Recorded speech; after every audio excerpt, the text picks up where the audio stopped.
Having trouble understanding pedigrees? Not sure how to interpret them? I'm going to use just 4 minutes to go through the basics. Don't believe me? Here's a timer. Are you ready? 3, 2, 1, go. A pedigree is used to track the presence or absence of a given trait within 2 or more generations of a family.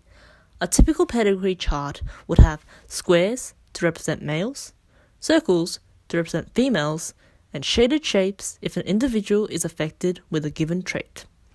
Within a pedigree chart, we also have different lines that link individuals together.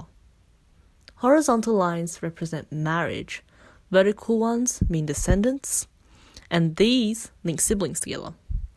Roman numerals are also used for generations. Here we have generations 1 and 2.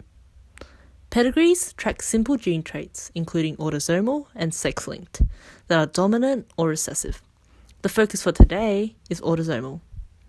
Individuals have 2 alleles of a trait, one from their mother and one from their father. Recessive traits are only expressed when no dominant allele is present. In this example, we'll be looking at a pedigree tracking sickle cell disease, which is an autosomal recessive disorder. Let us figure out the genotypes of each individual. We'll be using big A to represent dominant alleles and small a to represent recessive alleles. The shaded individuals will have 2 recessive alleles as they are affected with the recessive trait. We'll write these as small a, small a. If we look at the unaffected father in generation 1, he can have big A alleles or big A, small a. But because the 2 daughters in generation 2 have recessive alleles, and an allele is inherited from each parent, the father has to be big A, small a. Now, if we use a Punnett square and cross the parents in generation 1, the unaffected individuals in generation 2 will both have big A, small a alleles. Although we cannot assume everyone who gets married into the family is unaffected in real life, for the sake of learning about pedigrees, we will give them 2 unaffected alleles.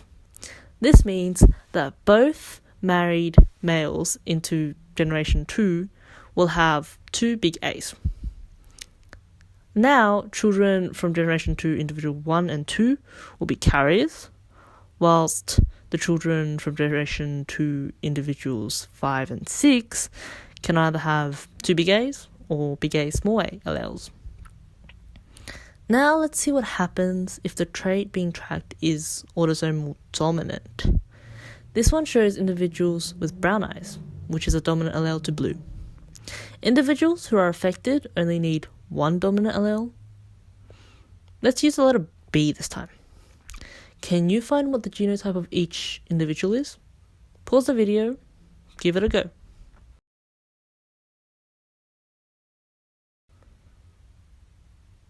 Here are the answers.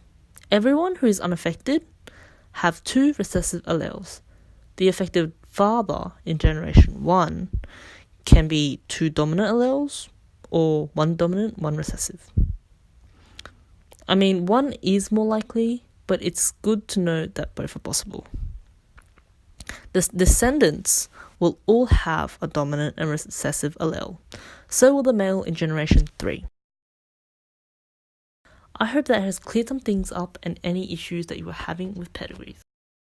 That's 4 minutes. Thank you.